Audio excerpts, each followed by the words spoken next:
Good morning, everyone. CA Umesh Patak is Manager International Tax and Regulatory at BSR and Company LLP. Umesh ji has around 8 years of work experience in corporate tax, advisory, and compliance matters, assisting various multinational companies and Indian corporate clients in the area of cross-border investment, business structuring, exchange control regulation, mergers, and business recognitions. Vimesh ji is visiting faculty at various forums of CA final and IPCC batches since more than 9 years. Recently contributed to the WIRC referencer for 2016-17, released in the month of June 2016. Was the youngest member on the vetting panel. Regular speaker at the KPMG Tax Academy on the topics of international tax and FEMA. He is the subcommittee member of the members of in the industry committee of the Kalyan Dombivli branch of WIRC. Vimesh ji has presented at the various forums on the topics of ICDS and other tax matters, which includes WIRC of ICI at ICI Tower, Dhule branch of ICI in the seminar organized by jointly with the Chamber of Tax Consultant and at various study circles. Now I request sir to take the charge. Morning friends. Morning. Breakfast heavy हो गया? Chairman of the branch CA Nitesh Kothari sir, immediate past chairman Vimal Agarwal ji, the youngest vice chairman as I am got to know today morning, Mr. Doshi, Hemant Shah the treasurer, and of course senior in the profession and CCM, NC Hegde sir. At the outset, let me thank the organization for inviting me. Bhayandar is very close to my heart. It happens to be my maternal hometown. And you'll be surprised to know that I am here after almost 15 to 20 years. So thank you Vasai branch for inviting me to my maternal hometown. It's a pleasure speaking in front of I would say my maternal hometown crowd. I feel this is my own people. And of course I would like to make a note here that it's indeed a pleasure for me to share platform with NC Hegde sir, Nihar bhai, who happen to be our mentors, because right from the days of our CA articleship etc., we have grown listening to them at various forums, and today sharing a platform with them is sir indeed a pleasure for me, and I take real honor in this. Now not wasting much time and moving on to the topic. Sir has already covered the overview, so I'll not go into the history. What was there, it was there. The fact lies that ICDS is already there and we need to comply with it. So these are the 10 notified ICDS. You will get the soft copy of the presentation later on. What I have tried to do is I have just incorporated all the 10 ICDS and have specifically mentioned the equivalent accounting standard as well as the Ind AS which will be applicable. It has already been said that it is applicable to all assessees following mercantile system of accounting. So point to be noted here is that as far as chartered accountants, as far as doctors, professionals are concerned, there is a window available here to get away with ICDS if they are following cash system of accounting. So if any professional is following cash system of accounting, he will be saved from complying with the ICDS. ICDS has been basically picked up from the existing accounting standards. So what the CBDT or the government has done is, they thought that there are different options available to the assessees. Somebody is following percentage completion method, somebody is following project completion method. There are retention monies being taxed only at the end of the project. So there are various options available to the assessees, because of which two assessees belonging to the same industry, when I compare the computation of two assessees, though they belong to the same industry, I cannot see a matching concept or I cannot see a matching computation out there. So therefore government thought it wise to bring out ICDS, and they thought that this will bring parity, that all the assessees will have to follow same method. it will bring clarity, that there will be less litigation. That is what is being said by the government. But when we go deep into each and every ICDS, we'll get to know, to my mind, the litigation will not be, I would say, reduced, and it is going to be increasing rather than the purpose of getting it resolved or purpose of reducing the litigation. I don't think that will be the purpose served, because when we look at each ICDS, there are a few issues which will instead of reducing, it will aggravate the litigation. So one way we are saying ease of doing business, and in the other front we already have lot many changes coming. We have GST, we have Ind AS for corporates, we have lot many I would say regulatory updates coming up. So in that wave of life, why do we want a new ICDS? Why do we want something new? The act is already there since 1961. There are settled legal positions. Then why do we need ICDS? As I said, I happen to be a co-speaker with one of the committee members, and I specifically asked this question, that why is it really required? This is way back in 2015. The answer he told me is that we have Ind AS coming up, which is different from the existing accounting standards. So there will be few assessees who will be following accounting standards, few assessees who will be following Ind AS. So we don't want the two different sets to be followed by different assessees. We want a single, I would say, the taxability regime, which will not have any options available to the assessee. And again, he also mentioned that we need to reduce the litigation. Now, we'll discuss whether it will reduce the litigation. I leave it to you to decide whether it will reduce the litigation or not.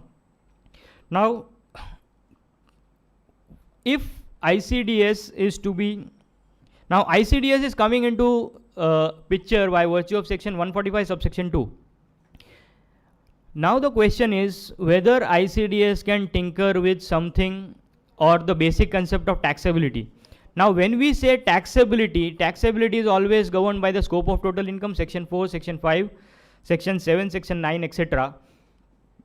Whether ICDS can prevail over, or whether ICDS can bring in something which was not taxable earlier, it will now be taxable merely by virtue of ICDS.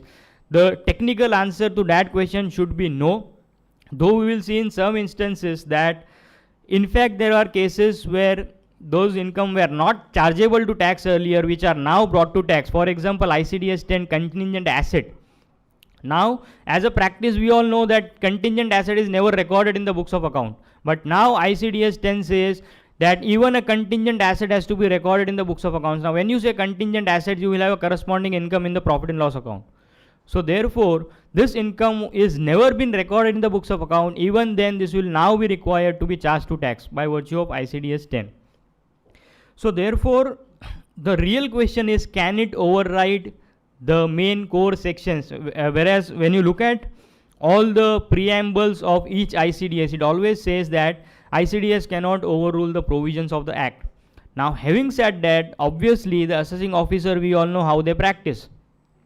They have their own logic, they have their own set of rules, regulations, which they, I don't know where they come from. But when we face the assessment proceedings, we know various assessing officers who have brave minds, and they apply their own logic while making some adjustments. Now, what happens is really these kind of things, ICDS, whether it overrides the act or no, it is good to be there.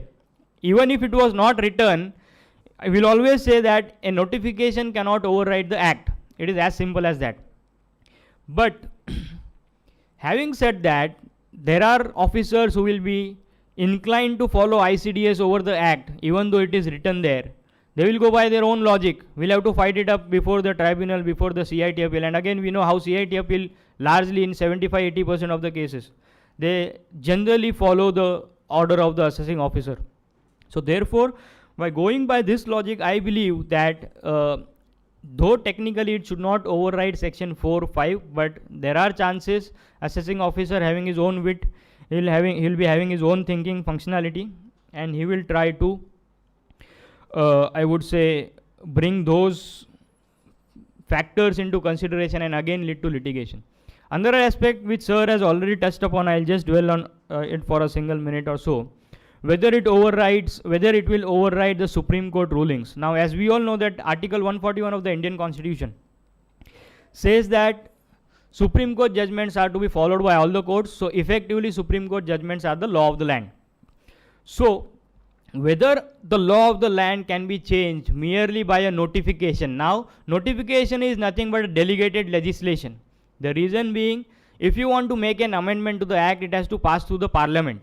Now, these amendments are not being passed through the parliaments. These are notified by virtue of CBDT circular. So effectively, these are known as delegated legislations as far as legal maxims are concerned, or the legal aspects are concerned. So can a delegated, I would say, regime be overriding the Supreme Court rulings? Now, does Supreme Court create its own law? The answer is no. What Supreme Court or any court for that matter does is, it effectively goes through or effectively interprets the existing provisions of the act. So therefore, Supreme Court is just bringing out the provisions of the act. Therefore they become the law of the land. So again, the preamble already says the ICDS will not override the provisions of the act. So when we say Supreme Court decisions, they again are the principles which are upheld by the provisions of the act itself. So these are nothing but the provisions of the act being interpreted by the courts. So whether really these can override the ICDS can override the Supreme Court, forget Supreme Court, I would go a step further, whether High Court judgments can also be overruled by virtue of a notification. Now this specific question was asked, this is what I said, the scope of delegated legislation. There are already Supreme Court rulings which say that notification or even rules for that matter cannot override the act. Those will be ultra vires. So to clarify this fact, the specific question was asked to the CBDT that can ICDS override, or can it be those ICDS which are inconsistent with the judicial precedents can prevail over the act? The interesting answer given by the CBDT was, when those judgments were given, there was no clarity or there was no specific, I would say, guidance. If you read this, there was no, or in absence of authoritative guidance on their issue. So CBDT says when these judgments were passed, there were no authoritative guidance. So effectively they are going on to say courts did not have authoritative guidance, and now the CBDT, which is a delegated legislation, is effectively being empowered to teach the judges, to teach the Supreme Court that what should be the judicial precedent or what should be the guidance. So effectively, I really don't understand that how can a CBDT go and explain the judges about the guidance of the law, which is already there in place since 1961. But as it is, this question itself will again lead to further litigations, because now department will left, right and center follow this question number 2 and say was judicial precedents are gone, now you have to go by the ICDS. Technically again we can challenge this question also, because this is coming by virtue of a circular. Circular is not binding on the assessee, it is again binding only on the department. What if provisions of ICDS are not complied with? We will have to, the assessing officer will do the best judgment assessment. Now, after the ICDS, this is how your computation will look like. Earlier, we used to have profits and gains from business, add less adjustment as per the provisions of the Act. We have one more layer now. We'll have to make the adjustments as per ICDS, both in income from business or profession as well as in income from other sources. So this is how our computation will look like. Does it apply to presumptive taxation scheme 44AD, 44AE? The answer given by the CBDT is yes. When you are calculating the turnover, the top line, though the taxability is on a presumptive basis, but that presumption, for example, 44AD, it says the amount which will be chargeable to tax is 8% of your turnover. So when you calculate the term turnover, or when you compute your turnover, you will have to follow ICDS 4. This is what the clarification says. If there is conflict between rules, between ICDS and the specific rules 9A and 9B, which basically deal with the film industry, the clarification is that the rules will prevail. Obviously, rule will prevail over the notification. So the hierarchy is always that the act will prevail. After the act, the rules will prevail. After the rules, notifications are subordinate even to the rules. So in case of any conflict between the rule as well as notification, always the rule will prevail. Now question number 5 says there is Ind AS coming up. So will it have an impact on Ind AS? So the answer is whether you follow normal accounting standard or you follow Ind AS does not matter. ICDS is a separate set of code. So you will have to follow the ICDS irrespective of whether you are falling under the earlier Indian accounting standards or now the Ind AS. So it does not matter whether you are in Ind AS or the normal, earlier accounting standards, you will have to follow ICDS. This is interesting. Whether ICDS apply to computation under MAT? The answer given by the CBDT is no, because ICDS is to be applied while calculating the income under that business or profession or other sources. That is a normal computation. MAT is governed by section 115 JB. So the answer is MAT computation will not be impacted. Having said this, I would go further and say that MAT computation will not be impacted, fair enough, but your MAT liability will come into picture. We'll look at specific examples that in certain cases where you are forced to recognize revenue in your books of accounts in advance, or rather you are forced to offer that income to tax, it will be recorded in your books in the subsequent year. So when you record it in the subsequent year, you will be increasing your book profit. So therefore, you will be increasing your book profit in the subsequent year. You may end up paying MAT in the subsequent year. So income भले पहले offer हो गया है, but again by virtue of MAT, you will be ending up paying paying tax in the subsequent years again on the same income. Again, whether it is technically permissible or no, it will again be a litigative matter. So we'll look at specific cases. I have case studies on this, that how my MAT computation also gets impacted, how my tax liability may increase under the MAT also.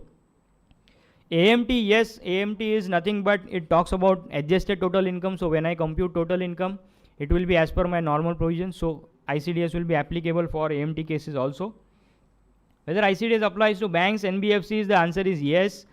If there is a specific provision in the Act, then those specific provision will prevail. Otherwise, for all the assessees, ICDS will have to be applicable. Whether ICDS is applicable to revenues which are taxable on gross basis like interest, royalty, fee for technical services, the answer given is yes. We'll discuss this specifically when we come to ICDS 4. I'll quickly go through ICDS 1. When I saw the program structure, I felt that ICDS 1 is not covered by anybody. So I thought I'll quickly cover ICDS 1 because it has a bearing on other ICDS also. ICDS 1 deals with accounting policies and covers the following areas: going concern, consistency, accrual, which was also there earlier, so no difference here. Now, if you look at my presentation, what I have tried to do is, I have tried to compare the pre-ICDS regime with the post-ICDS regime so that we can understand what is the actual difference. So going concern, consistency and accrual, which is already there, no issues there. It also covers accounting policies, consideration in selecting accounting policies, disclosure of accounting policies. Again, no issues here. Now, first of all, I really don't understand, if I am not required to maintain separate set of accounts, why do I need accounting policies in ICDS? You are saying you need not prepare separate set of books. You need not prepare separate set of accounts. You may follow whatever you are doing in your accounts as per accounting standards. Then why do I need ICDS 1? So the question was again asked to the CBDT that you are saying you need not prepare separate set of books, then why do you need accounting policies? Accounting policies are for accounting. I am accounting as per my normal accounting standard. Why do you want that in income tax? So again the interesting answer, when you look at few answers, those answers are in itself very funny. It says that yes, you follow whatever is your accounting standard, no issues. But for calculating income under that business and profession or other sources, you follow ICDS 1. Accounting policies.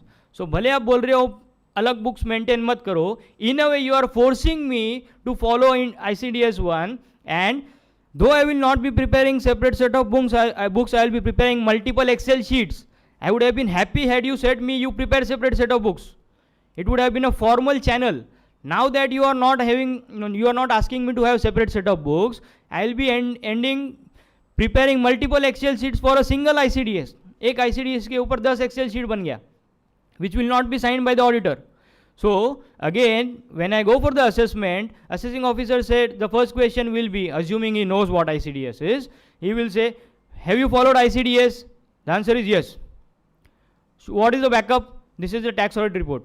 Tax audit report we will be giving the next net impact. In the financial, in the return of income, I will be giving net impact. So we'll ask for the backup papers. Backup papers, I will give him the whole bunch of Excel sheets. He will say, this is your internal document. It is not signed by the auditors. So what is the proof? This is correct. So again, it will go into nitty-gritties. Excel sheets maintain kiya hai. It is not signed. It is your internal document. This is not external evidence. Blah blah blah. Again, resulting into litigation. So the answer says ICDS 1 will be applicable accounting policy. You have to follow accounting policies. So this is what I tried to compare. Fundamental accounting assumptions, no change here. When you look at the second para, consideration in selecting accounting policies, here where the change really is. Now historically, we have been following AS1 Accounting Standard 1, which says there are three concepts prevailing for accounting policies: prudence, substance over form, and materiality. Now when you look at the ICDS, it covers substance over form, but prudence is missing, materiality is missing from ICDS 1. Effectively, it means that the government or the CBDT does not now going forward want the concept of prudence. Now what is the concept of prudence? Historically we know that we also have a prudence is also known as convention of conservatism in the accounting parlance. So effectively, whenever there is a loss, a foreseen loss or an expected loss, we book it based on the prudence concept. We create a provision for the same. Even if that loss is to be occurring, the actual loss will be incurred in the subsequent years, but accounting standard 1 says, basis the concept of prudence, to have a true and fair view, you record that loss immediately. But ICDS says there is no prudence. So if there is no prudence, effectively, I will not be in a position to book these expenses, book these provisions. Again, another proof of they don't want prudence is they have specifically said that mark-to-market losses will not be allowed as an eligible expense. You have to claim those loss only when there is an actual loss. So no estimated loss based on mark-to-market basis. There is a specific Supreme Court ruling, Woodward Governor, which says that mark-to-market losses will be allowed to assessees. Now, a specific case can be a future contract or options which the assessee enters into. I have a specific case study on the same. Another aspect which is missing here is materiality. Now materiality is also missing from this. Now when you say materiality, we have a practice of booking small expenses, for example staplers, stationaries, as chargeable to even for that matter there are various corporates who expense out fixed assets below 5,000 rupees as a debit to P&L. They don't capitalize it because the amounts are not that material. Now if you say materiality is not applicable, effectively does it mean every stapler I purchase, I capitalize it and claim 15% depreciation? Because what do you mean by capital asset? Capital asset, the definition says which gives you enduring benefit. Now one stapler, even if it is 50 rupees, 100 rupees, it will give me an enduring benefit. One stapler will be there for years together, 5 saal, 6 saal, 10 saal. Old offices, you will be having stapler in 1991, purchased in 1991. देखो अभी तक संभाल के रखा है. So does it mean on 50 rupees, you don't claim 50 rupees, you claim 15% of 50 rupees every year as depreciation? This is interesting. Now technically speaking, the if you see, selection of accounting policies should represent a true and fair view. It does not say true and correct view. So there is a difference between correct and fair. Fair means fair. So जो fair है, effectively, it means that even though you are saying materiality is absent, when I say true and fair, it is not fair for me to claim 3 rupees depreciation every year on petty items. So it is always fair to expense out small expenses. So even I would say, even though materiality is not there, basis the true and fair view, you can still continue doing whatever we are doing. So materiality as such should not have a bigger impact. Having said that, as I said, the brilliant assessing officer, he can do whatever. Materiality, आपने जो भी छोटा छोटा expenses किया है उसको आप capitalize करो, I will not allow you. उसको और कुछ मिला नहीं एडिशन करने को, so will do all this nuisance value additions और whatever. Now we can not stop that. So therefore, technically speaking, we may be right, but the assessing officer, we are nobody to explain him what is right, what is wrong. He is right always. What is fair to me will not be fair to him, always. Change in accounting policy. Earlier it says that you can change where it is required by statute and results in more appropriate preparation and presentation of financial statement. The change here is, they are saying it shall not be changed without a reasonable cause. Now again, when you go through the ICDS, this is the favorite word of the CBDT, reasonable cause. In various ICDS, you will see reasonable cause, reasonable cause, reasonable cause. Now what is reasonable cause? Nobody knows. Why? Because what is reasonable for me will never be reasonable for the assessing officer. Forget assessing officer, what is reasonable for a small company may not be reasonable for a huge company.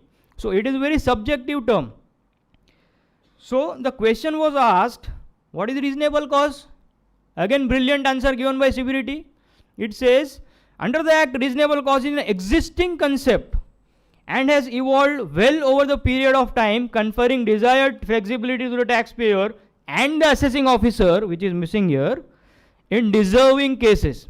So flexibility is available to the assessee as well as the assessing officer to do whatever he wants. And as I said, what is reasonable to me will never ever be reasonable to the officer.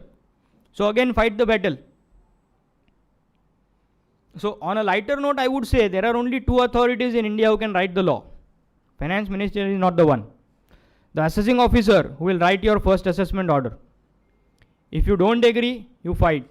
Go to the CIT appeal. Reject. Tribunal. You win. Happy. Department goes to the High Court. Again, you win. Again department challenges it before the Supreme Court. So बीच में जो भी हुआ वो सब गया. Now the matter will be decided by the Supreme Court.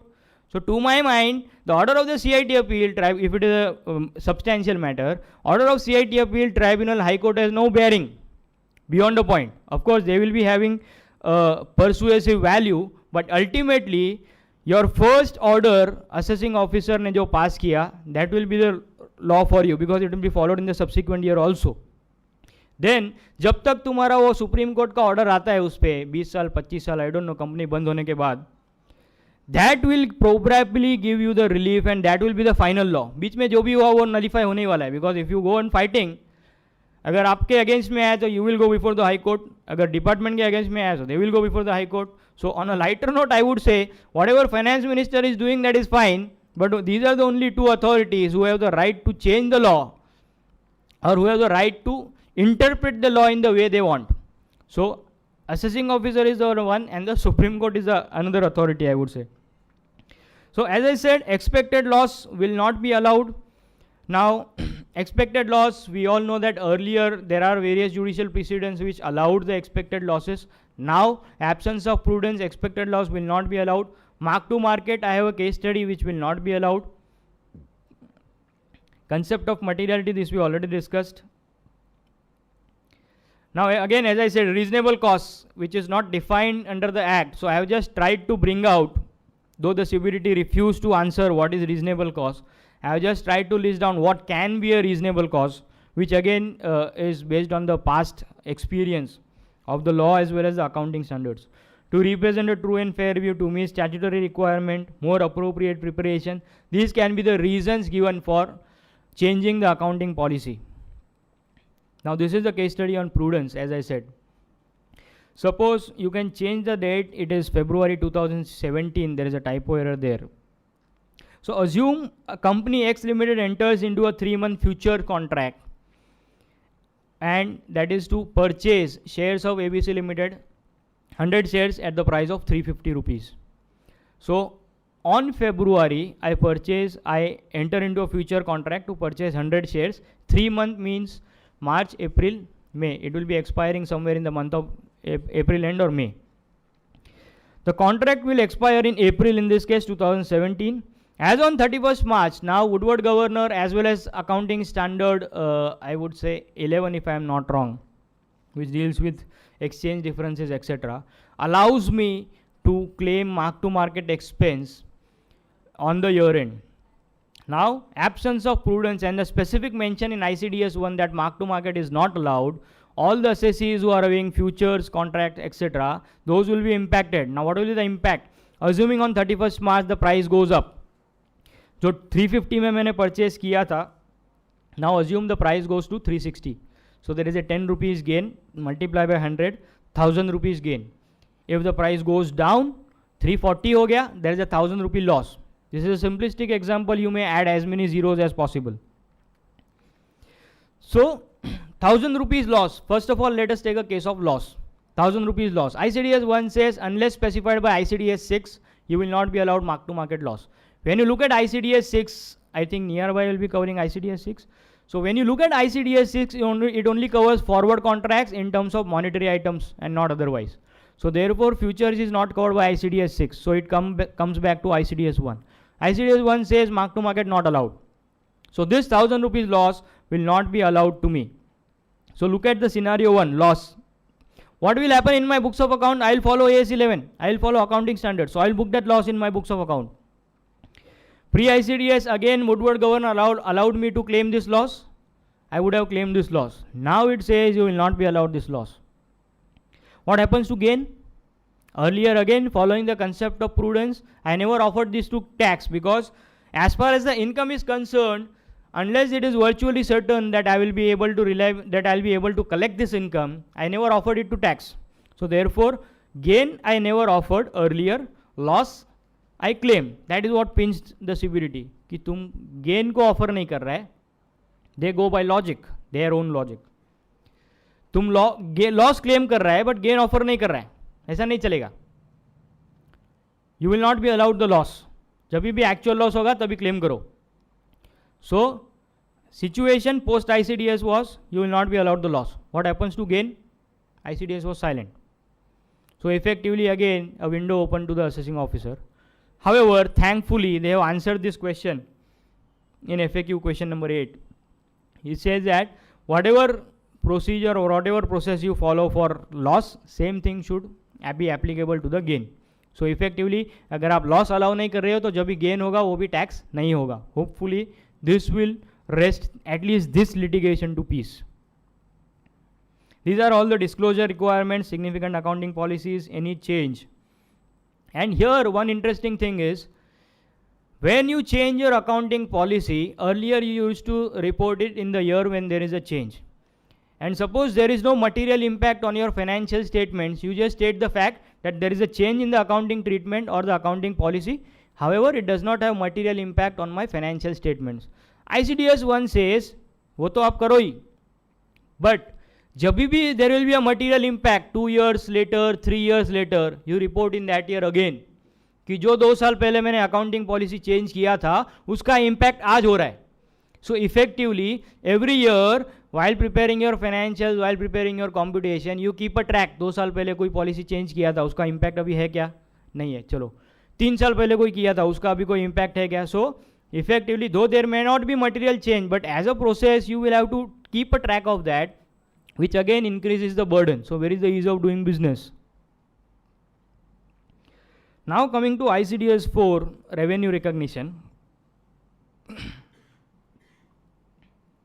ICDS 4 is applicable to recognition of income arising in the course of ordinary activities from 3 bullets which are covered in ICDS 4. 1. Sale of goods. 2nd. Rendering of services. 3rd.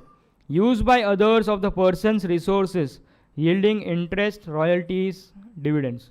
So these are the 3 aspects covered: sale of goods, services, and use by others of the person's resources yielding. So effectively interest, royalties, and dividend. These are the 3 other sources which are covered in ICDS 4.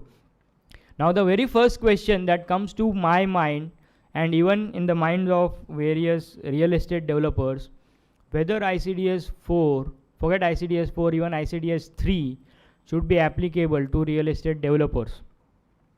The answer to my mind should be no, both should not be applicable. The reason, if you look at ICDS 4 first, which we are concerned with, sale of goods. Is sale of flats my sale of goods? My answer is no. Assessing officer may say yes, you pay VAT on it. But when you say goods, goods always means movable property. When I am dealing in immovable property, when I am in a construction industry, when I am a developer, I am dealing in immovable property. So I am out of goods. Rendering of services. Whether I am rendering service, the answer from us will be no. From assessing officer again maybe yes, because you are paying service tax on under construction property. So if you are paying service tax, it means it is a service industry. I am just thinking how the officer may interpret. Whether it is yielding interest royalty, the answer is specifically no. So technically speaking, I should be out of ICDS 4. What about ICDS 3? I think Nihar Bhai will be covering ICDS 3, but still, ICDS 3 deals with construction contracts, contractors. Now, when I am a developer, I am not a contractor. Suppose I am a Raheja or a Loda. So, I am developing the projects in my own name. Contractor क्या करता है? It manufactures or it constructs the assets on someone else's behalf. L&T suppose, he is a contractor, which constructs the property for his clients. So effectively, when I am a developer, the risk and rewards lie with me. Suppose I am a contractor, मैंने construction किया, building बनाया. अगर flats नहीं बिका तो I am not concerned. I have no risk. Because मेरा काम बनाने का था, मैंने बना के आपको दे दिया. Whatever is my income, that is my contract receipts, that is my revenue. I am not concerned with the other risk and rewards of the flat. But when you compare the same with the developer, developer has all the risk and rewards till the time the flat is sold.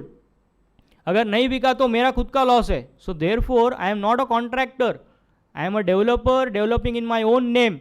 I own the risk and reward till the time it is actually sold. So even going by that logic, ICDS 3 should not be applicable.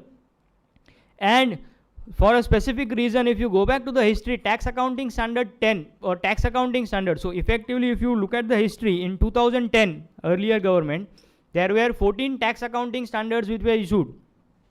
And the opening remarks of tax accounting standards specifically said that it will not be applicable to real estate developers and lease, because we will be coming up with specific guidance to these two specific industries.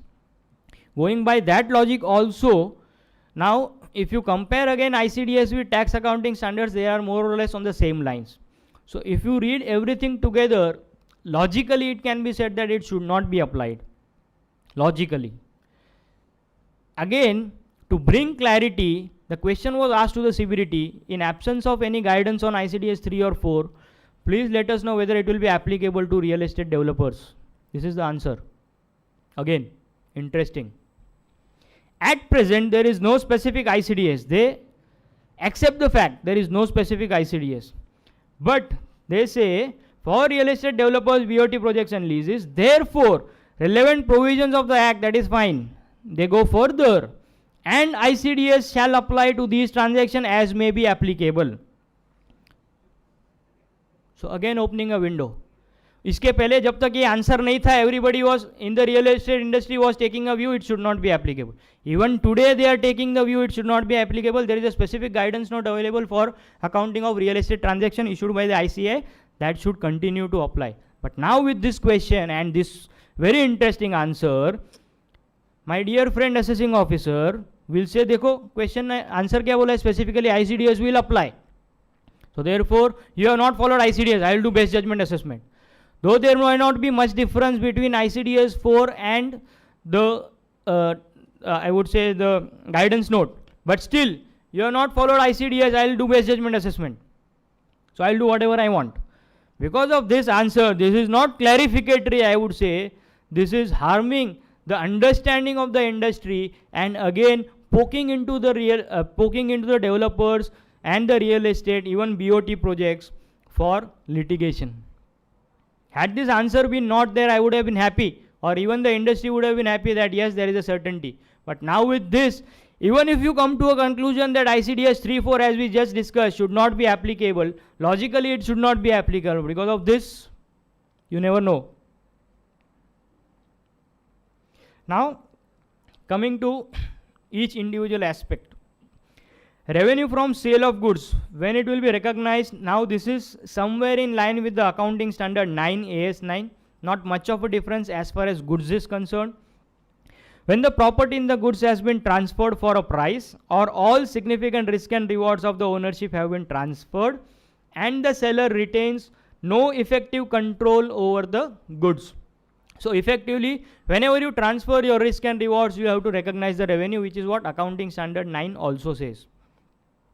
In a situation where transfer of property in goods does not coincide with the transfer of significant risk and reward, so whenever you transfer the significant risk and reward, you recognize the revenue.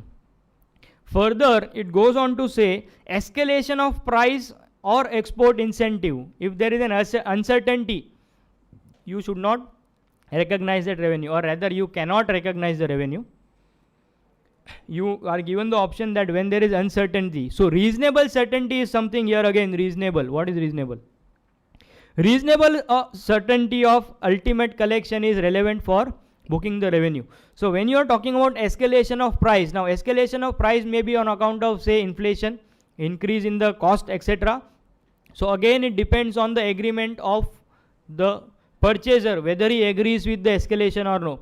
I may have raised my escalation bill, but it is up to the purchaser or my customer whether he accepts that escalation or no. So therefore, when there is an uncertainty of collection, there is an option available to me that I don't recognize the revenue until and unless there is reasonable certainty. Same thing is with export incentives. Now take a case of export incentive. I have a case study on export incentive. Now what is an export incentive? Export incentive is that if you meet certain criteria of export, you are allowed to import say some goods without payment of import duty. This is a classic case of export incentive. So there are 3 stages. 1, you export. That is your first stage. You have satisfied your obligation. Then second stage, you apply for export incentive. Nothing is automatic. You need to apply. So second stage is you apply. Third stage is acceptance of that application by the government authorities. And the fourth stage is the actual receipt of that export incentive. So suppose first stage I have exported. Okay, my condition is satisfied. I apply in year 1. Now, does it mean there is reasonable certainty when it comes to government? Is there a reasonable certainty that I will be receiving amount from the government? The answer is no. At the time when I am making the claim. Year 2, suppose I receive the acknowledgement from the government that yes, we have received your application and we have scrutinized, we deem fit to grant you export incentive of say 3 crore rupees. So मैंने claim किया 5 crore का, second year में मुझे claim accept हुआ 3 crore का. Fine. तो is it my income? Now can I say there is reasonable certainty? CBDT may say yes, because you have received the acceptance from the government. So now there is a reasonable certainty. But assume, what is the incentive that I am getting? To import the goods without payment of duty, right? What if I don't import? Now this is not an open-ended incentive. These incentives are say for a period of 3 years, maximum 5 years. What if I don't import for a period of 5 years? Just because I have an incentive does not mean I have to import, right? There are other factors for import as well. What if I don't import for a period of 3 years? 3 crore cash milega? It will lapse. So it will lapse. So assume I have recognized the revenue, export incentive in year 2. But I have never imported. 3 साल lapse हो गया, year 5 I have not imported. So जो income मैंने recognize किया था वो मेरा real income था ही नहीं. It was never my income. So now what is the remedy available to me? Nothing. Can I say this is my bad dates? Doubtful. 3617. I'll have to go by that route, if at all permissible. So therefore, yeah. See, duty drawback will not be a part of export incentive. There is a specific, I would say ICDS 7 government grants which covers duty drawbacks, etc.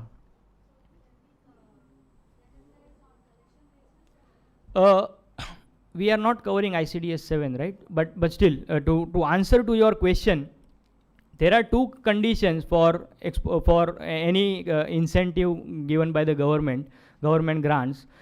First condition is that there has to be a reasonable assurance. There they are not using certainty. It is reasonable assurance of your conditions being met for whatever are the criteria. So suppose in this case your criteria is export. Assuming even in your case the condition might be whatever. So if you are satisfying that condition, or even if there is reasonable assurance of you satisfying that condition, that is the first criteria. There is another criteria, reasonable assurance of collection of that amount from the government. So once you satisfy these two criteria, you have to recognize that as income. So there is a reasonable assurance of you meeting the condition. Second, reasonable assurance of the amount being received, not actual receipt, just a reasonable assurance. Now, you being a normal businessman, how can you estimate whether the government will pay you or not? Government change हो गया तो जो पहले government ने किया था वो किया था, वो गलत है तुम्हारा claim. How can I determine what is reasonable assurance? Again ICDS 7 goes further and says in case you have received the grant, आपको grant मिल गया but you are still to satisfy the conditions, you cannot postpone the recognition of your grant beyond the date of receipt. एक बार आपको grant मिल गया, आपको उसको recognise करना ही पड़ेगा. What if you are not meeting the criterias of और the conditions, you refund it back to the government. When you refund it back to the government, you claim it as an expense. This is what ICDS 7 says.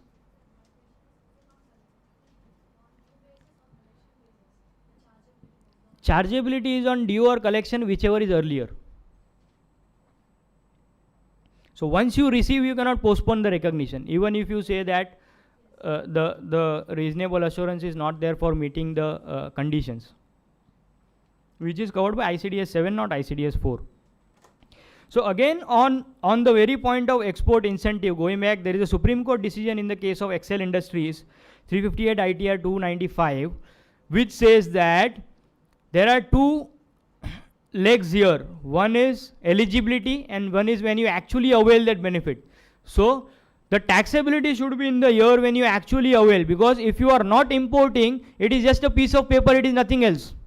So therefore Excel Industries said reasonable assurance ठीक है, जब तक आपको मिलता नहीं है, till the time you don't actually, there is a real income theory, till the time you don't actually receive the income, it will not be charged to tax. That is what Excel Industries says. Now the question is, can I still continue following Excel Industries being Supreme Court? The answer to my mind should be yes, because again it is interpretation of the act, it does not deal with method of accounting.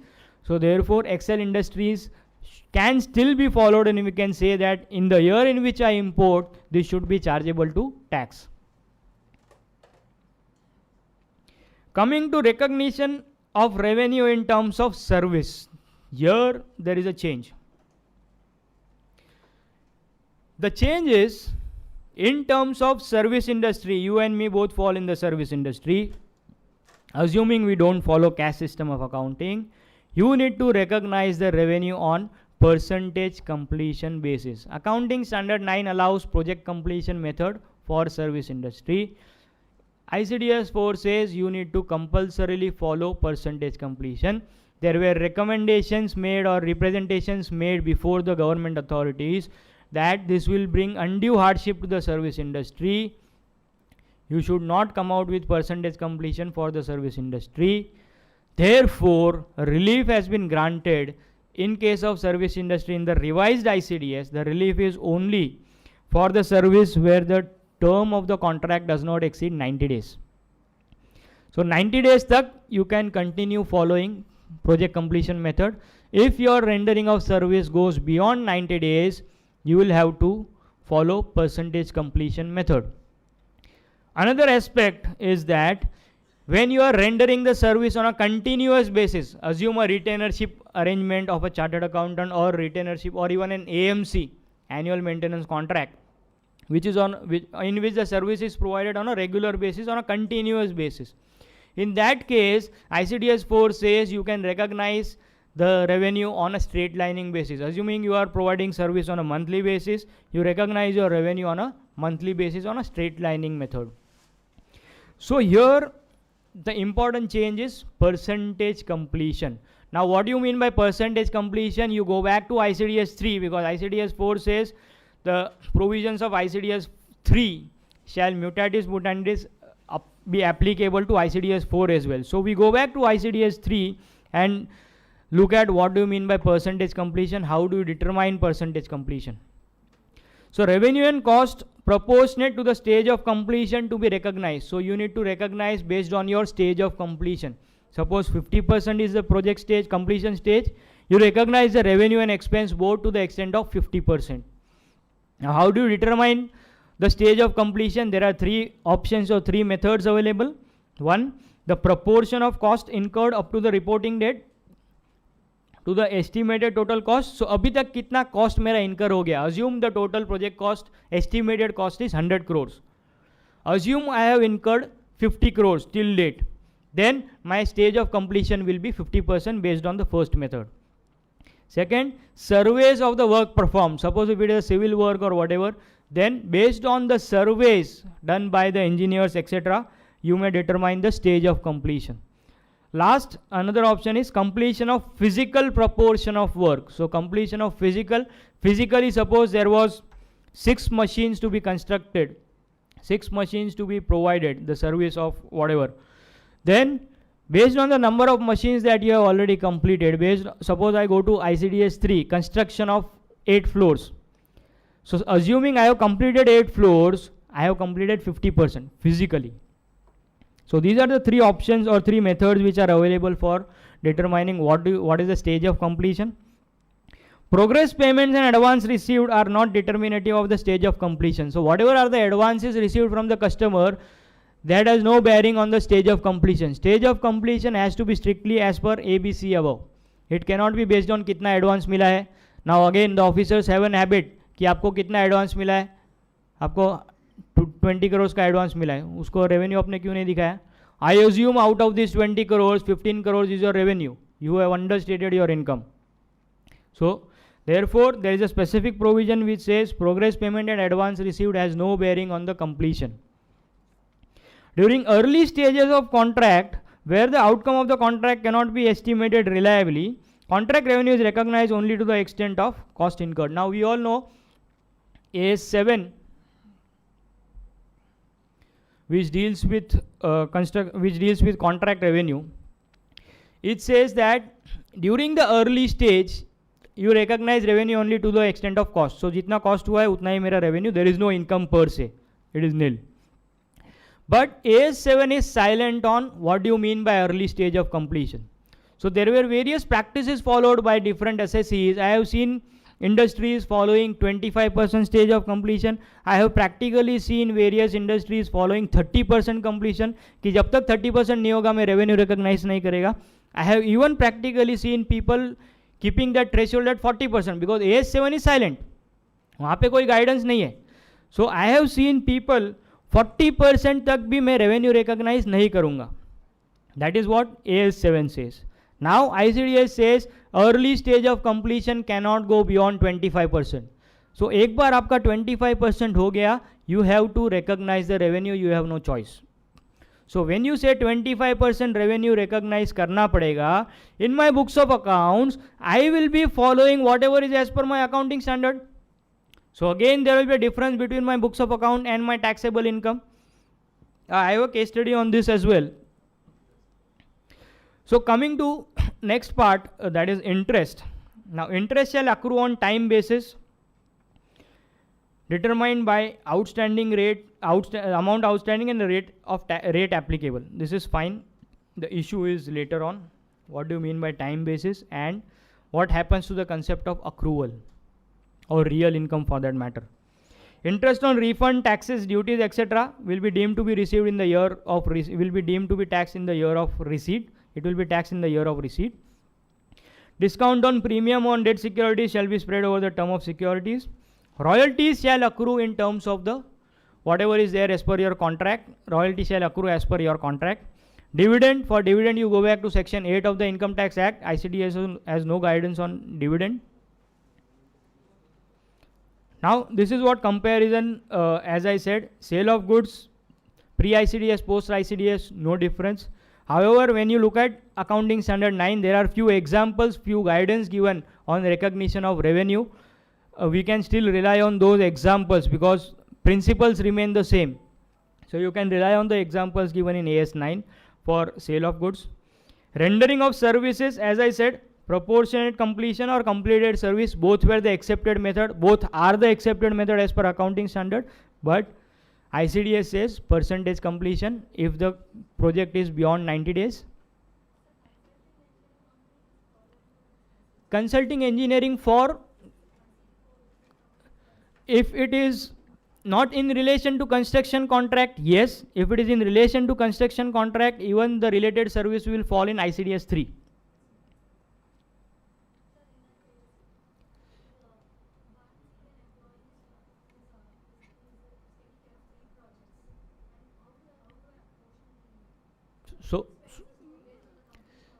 So that is a challenge. That is what happens is that when you have multiple projects,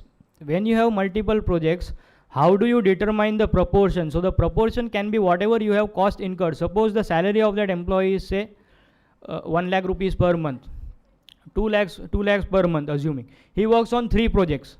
Then practically speaking, you need to determine the time that he has spent on the respective projects. That if you have based on the time sheets or whatever, then based on that time spent, you allocate his cost to the respective projects and then determine the project completion of each respective project, and then this is how you work out.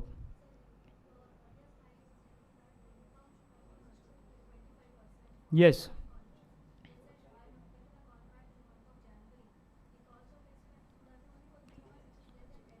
Okay. You will not, so you will be providing your expenses, revenue will be exactly 10%, so effectively there will be no revenue which will be recognized in your taxable income. So yes, so billing has no bearing again here. You go by percentage completion. So once you cross 25%, whatever is your revenue as well as cost to the extent of 25%, you recognize that once you cross 25%. Till the time 25%, you need not recognize the revenue because your revenue and cost will be the same. Correct.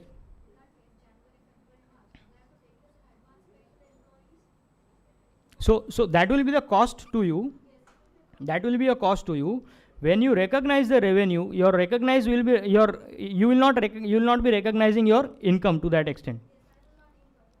So revenue will be recognized only when you complete.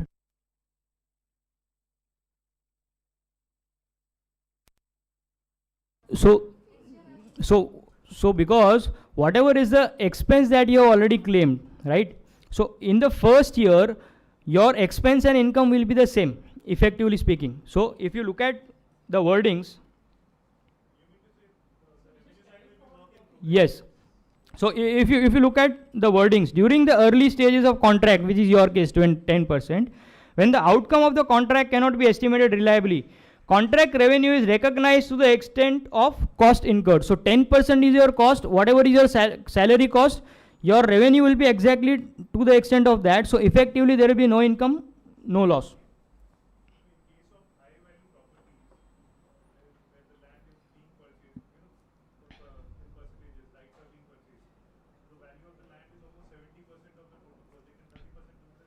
Correct.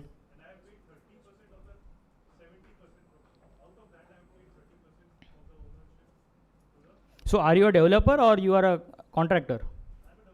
So if you are a developer, as I already discussed, you can take a stand that 3 and 4 does not apply to me, so I am out of ICDS as far as 3 and 4 is concerned. You can continue following your guidance note on whatever you are following currently.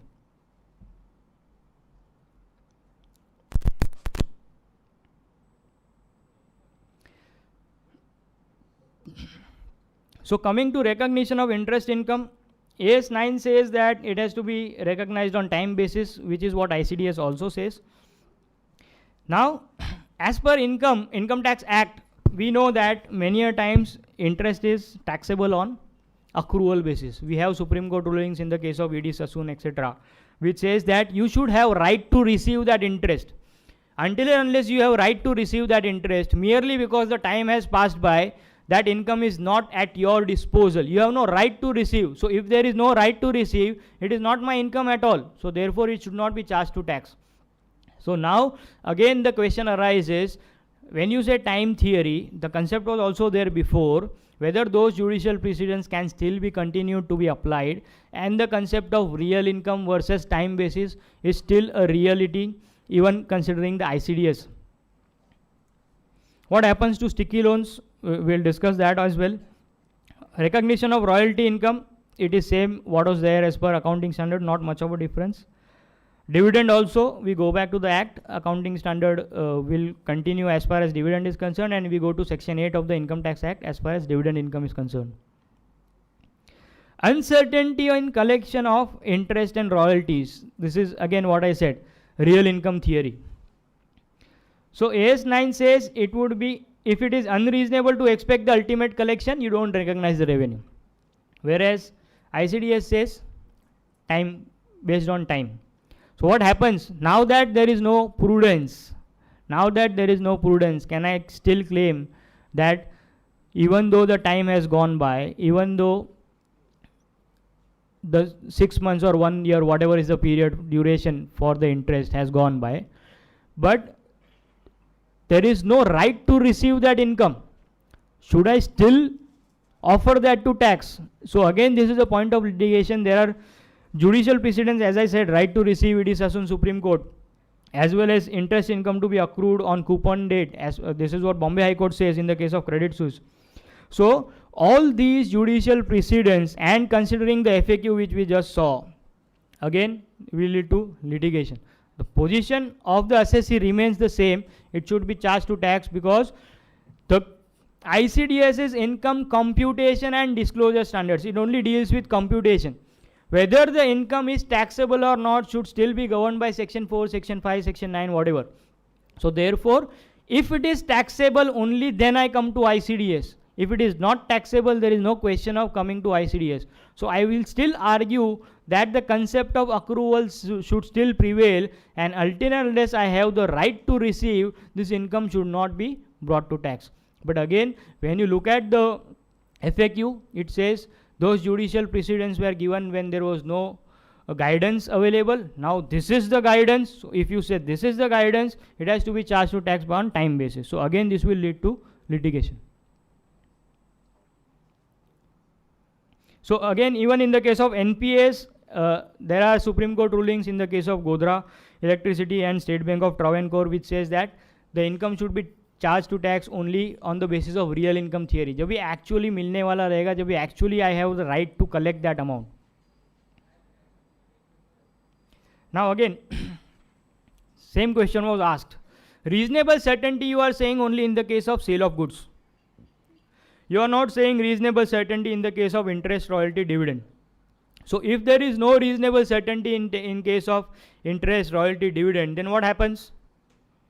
The answer given was reasonable certainty is not relevant because interest is charged to tax on time basis, royalty is charged to tax based on your agreement, dividend is as per section 8, so you don't need reasonable certainty. So what if I don't ultimately collect that amount? Government says, or CBDT circular says, you have the right to claim it as bad debts under 3617. For banks, you have 43D. Assume there is an interest income and I am offering that income as income from other sources. 3617 is for business income. 43D is for banks. If I am offering my income under other sources, once I have offered, what is the window available for me to reverse that? So CBDT says you have 3617, fine. What about other sources? I don't have any window. So that income is taxed. Now there is no window for me to, until and unless there is a specific amendment in the act which allows me to do so. Again, royalty FTS in case of non-residents, 115A, the question was asked whether it still applies. The answer given was yes. Now one thing to be borne in mind is that in case of non-residents, there are judgments, even Bombay High Court in the case of Siemens and Booz and Company. The High Court has gone on to say that the wording of the treaty is paid. So this will be taxed only on paid basis. So agreement में वो जो भी रहेगा accrual वगैरह, but treaty says it will be paid on tax basis. There are judicial precedents which say it will be paid on tax basis. So again, there is a difference in terms of treaty. So effectively a stand can be taken that when you are falling under the treaty 115A or the treaty whichever is beneficial, so therefore you go under the treaty and you can claim that ICDS should not be applicable to me and it will be taxed on paid basis. Another interesting question, broken period interest. So if you have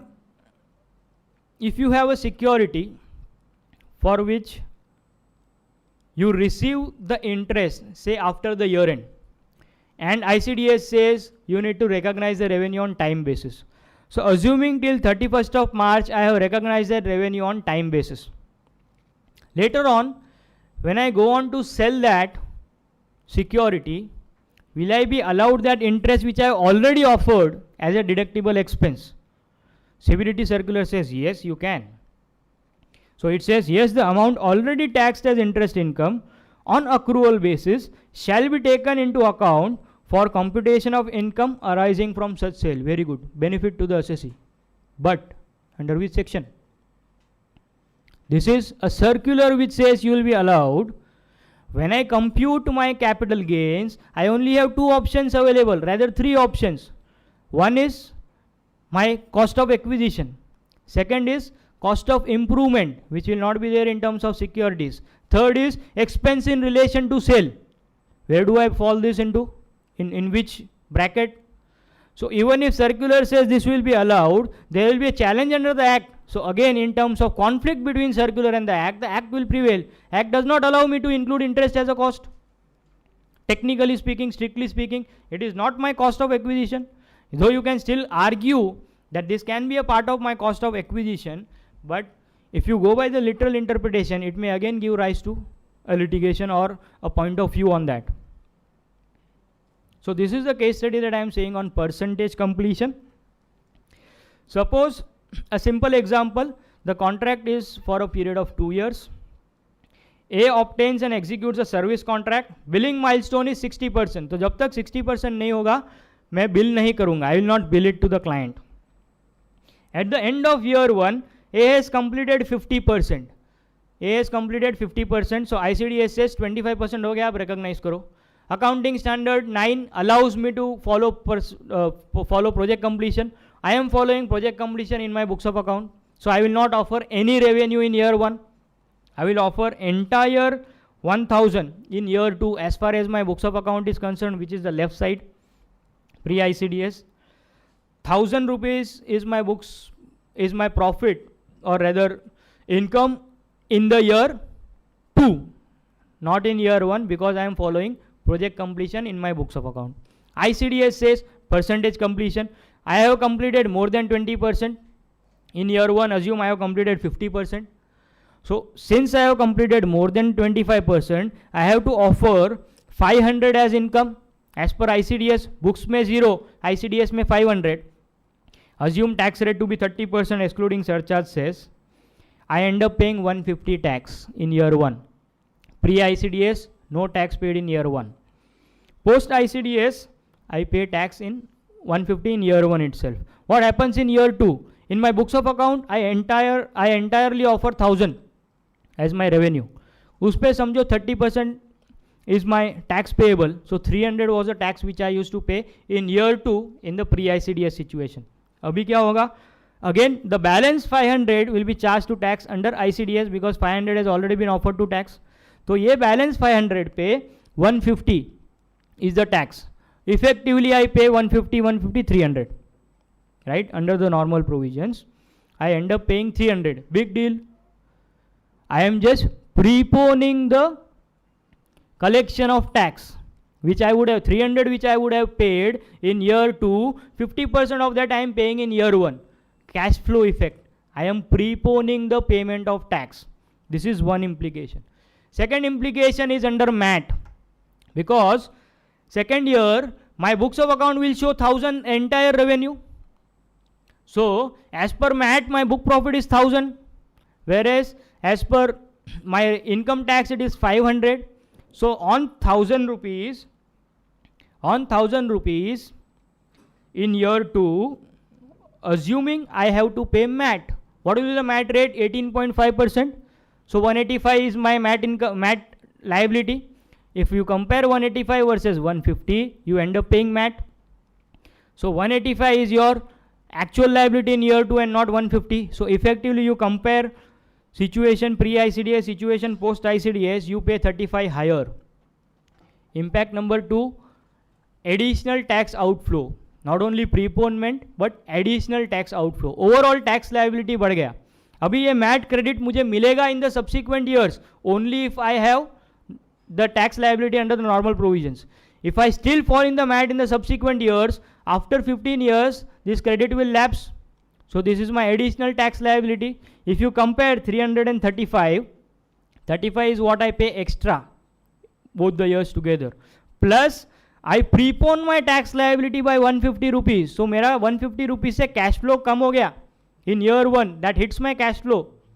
So 300 जो मैं अगले साल पे करता था उसके जगह पे 150 ये साल में पे करना पड़ेगा. So again, this is a simplistic example. You can add as many zeros as possible. Second case study on percentage completion. Don't go by the name literally. Mr. Salman Khan, a professor, conducts a coaching class for CA students. Since the curriculum goes for more than a year, assuming it's a CA final course, therefore he recognizes revenue on project completion basis once the batch is over. Fees to advance में मिल गया generally, but I recognize on percentage, not on percentage completion but on project completion basis. In financial year 16-17, for which ICDS is applicable, 2 batches were going on. One was carry forward, जो पिछले साल start हुआ था in the earlier year, on which 20% work was completed up to 31st March 2016. So 20% पिछले साल complete हो गया, ये साल 80% complete हुआ. So assuming percentage completion to be followed in this last year, 25% threshold cross नहीं हुआ था, 25% threshold current year में cross हुआ. It was completed in 16-17 and 80% of the batch was, whatever is the balance, 80% is completed in the current year. Total revenue from the said batch was 25 lakhs.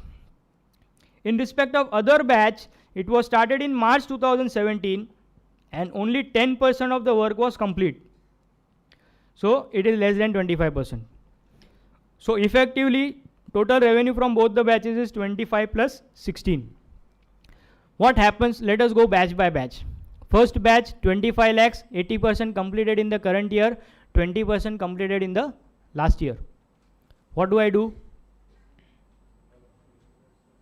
Do I offer entire 100 now under percentage completion? Yes, no? The answer is ICDS is not applicable to batch 1 because ICDS 4 says percentage completion. It says you go back to ICDS 3 for percentage completion and the provisions of 3 and 4 are applicable prospectively and not retrospectively.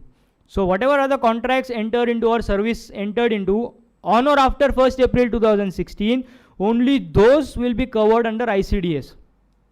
Now again here, had ICDS been applicable, I would have ended up paying tax on the entire 100 because the batch is completed in the current year. But technically speaking, ICDS is applicable for the contracts which are entered after, on or after 1st April 2016. So, जो भी contract आपका 16 के पहले enter हुआ है, you follow whatever you are doing earlier. Suppose you were following project completion method in the project started before 16, you continue doing that, you need not change to 16-17.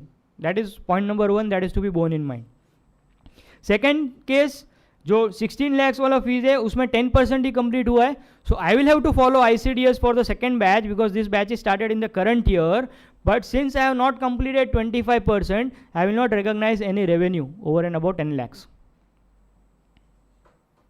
Last case study, this is what we already discussed on export incentive.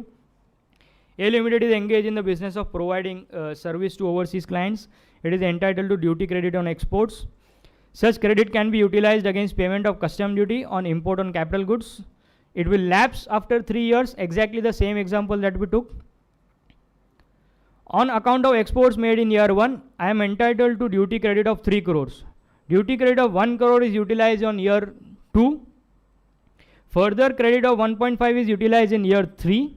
Balance is getting lapsed. So following Excel Industries here, I can still continue that whatever is the duty credit utilized in year 2 will be taxed in year 2. Balance duty credit utilized in year 3, that is 1.5 crores, that will be taxed in year 3.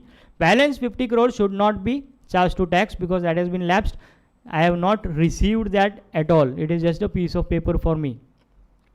So I will still continue to follow. I can still continue to follow the Excel Industries, the Supreme Court. Going further, I can still argue that ICDS 4 does not apply to export incentives, though it specifically says that export incentives in terms of no reasonable certainty or uncertainty of collection, you can postpone the revenue. Because if you go back, ICDS 4 covers only 3 aspects: sale of goods, services, and interest, royalty, or dividend. Does export incentive fall in any of the 3? The answer is no. So I can technically still argue that 4 does not apply. If you want to tax me, you go to ICDS 7. But having said that, even if ICDS 4 is applicable, if one has to argue that, the provision of Excel Industries will, or the ruling of Excel Industries should still prevail, and there has to be no difference on taxability as such. These are the disclosure requirements in ICDS 4. Sale of goods, whatever you are not recognizing as revenue due to lack of reasonable certainty. Now again, if you look at the disclosure requirements of each ICDS, it is in a way giving a stick to the assessing officer. जो भी आप tax नहीं कर रहे हो उधर disclose करो.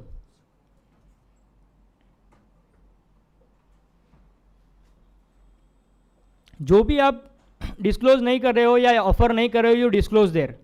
सो assessing officer has to do nothing, just go through your tax audit report, ICDS disclosure. कुछ नहीं करने का है, जो भी आपने ऑफर नहीं किया वो ऐड कर दो. राइट और wrong, he is always right. We may be technically right, we have n number of case laws to support. I don't understand any case law. I will go by fact. आपको इतना पैसा मिला है, advance मिला है, yes मिला है. Why it is not offered to tax? Sir, percentage completion. I don't know percentage completion. आपको पैसा मिल गया है, accrual or receipt, whichever is earlier, I will charge tax on it. So therefore, again, disclosures also may in a way harm the assessees, though he may be technically right. We believe कि हम disclose कर देंगे because we don't want the under compliance, we don't want under reporting 270A, the new provisions of the Income Tax Act. There is no concept of reasonable cause now. Reliance petrochemicals no more available to the assessee. So therefore, better to comply with and disclose. So by doing so, you disclose correctly, that may also harm the assessee, practically speaking. I am not saying not to disclose. As a matter of fact, we have to disclose, but again, that will be an armory for the assessing officer to charge something to tax which was otherwise not. The last ICDS allotted to me, securities. I will not take much of your time here. Security covers all the securities excluding derivatives which are covered by ICDS 6, which are held as stock in trade. And if you look at accounting standard, we have AS 13 for valuation of securities. The method allowed is FIFO or weighted average. Unquoted or irregularly quoted shares can be carried at cost. For banks and public financial institutions, there is Part B being introduced, which says that for banks and public financial institutions, you can continue following the RBI guidelines, RBI norms. So effectively, ICDS 8 will not be applicable to banks and public financial institutions. The only one difference in ICDS 8 and AS 13 is ICDS 8 says you have to follow a bucket approach. Now what is the bucket approach? AS 13 says you go script wise. Assuming I am talking about shares. I am a trader in equity shares. I have 100 shares of Reliance. I have 300 shares of DMart, if at all I got in the recent allotment. On the year end, I mark to market these investments, effectively not mark to market. I compare the cost and NRV on 31st of March. and each share wise I say whichever is lower, whichever is lower, whichever is lower, and I value those inventories or securities. ICDS says कुछ तो नया करना है invention. सो क्या नया करेंगे? You follow bucket approach. Script wise नहीं जाने का. आपके पास जितना भी कंपनीज का शेयर है, लुक एट दिस, आपके पास जितना भी कंपनीज का शेयर है A B C D E, suppose 4 company का शेयर है आपके पास, ठीक है. You take the total of all the cost, you take the total of all the NRV and compare the total. Don't compare one by one, compare the total. So if you see here, cost 10, 15, 20, 50, if you compare it with NRV 20, 10, 30, 10, had it been AS 13, what I would have done? Category 1 shares, point number 1, 10 or 20, I'll recognize 10. 15 or 10, I'll recognize 10. 20 or 30, I'll recognize 20. 50 or 10, I'll recognize 10. So, under the accounting standard, I will recognize 50 as my closing inventory, which is credit to my P&L. Whereas, ICDS says, abhi kitna? 70. So, 20 rupees is on which I am supposed to pay tax in advance, or rather, additional tax on account of that 20, bucket approach. Similar example given by the FAQ itself. You don't go script wise, shares ka total low, debentures ka total low, and compare the total. So lower of cost or NRV, you don't take script wise, you go total wise. So effectively, depending on the facts of the case, you may end up paying higher tax, you may sometimes gain also. It is not that always it will be a tax situation, but this is the change that is there in ICDS 8. I think that's all from my side. I have completed my 2 ICDS. Any questions, or that's all from my side? Thank you very much. Thanks a lot for being a patient audience. Now, with respect to a pleasant vote of thanks, before that, I will really we will really appreciate the Vasai branch would like to present a memento to NC Hegde sir, and for the pleasant task I request immediate past chairman Vimal Agarwal ji.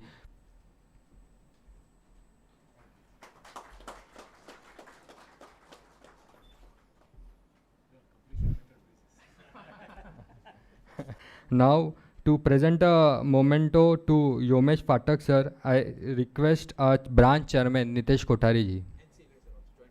Jointly, it will be a pleasure for Yomesh Pathak to receive a memento by NC Hegde sir.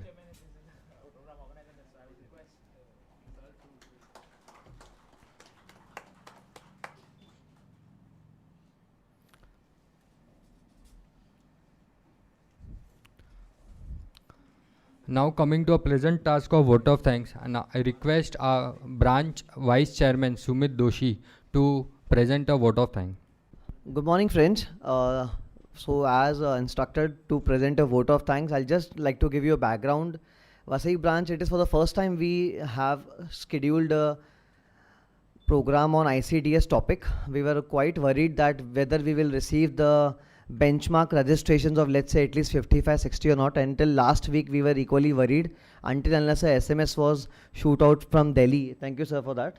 So then we received a reasonable amount of registration to meet our fixed cost and all, but it was all initiative of Hemant Shah, our treasurer, who practiced corely in direct tax area, so that we were successful in holding this event, and it is being carried away in a very successful manner because of the esteemed presence of our vice chairman indirect tax committee, NC Hegde sir, Central Council member, and speaker for the session, CA Yomesh Pathak. He has absolute clarity in his subject, and the voice in which he was talking itself proved that how much confident he is. Sir, thank you to travel all the way from Kalyan on a Sunday morning. Yeah. So I request everybody out here to please give a round hand or applause to him. Without taking a tea break, we'll immediately start with our next session in 2 minutes.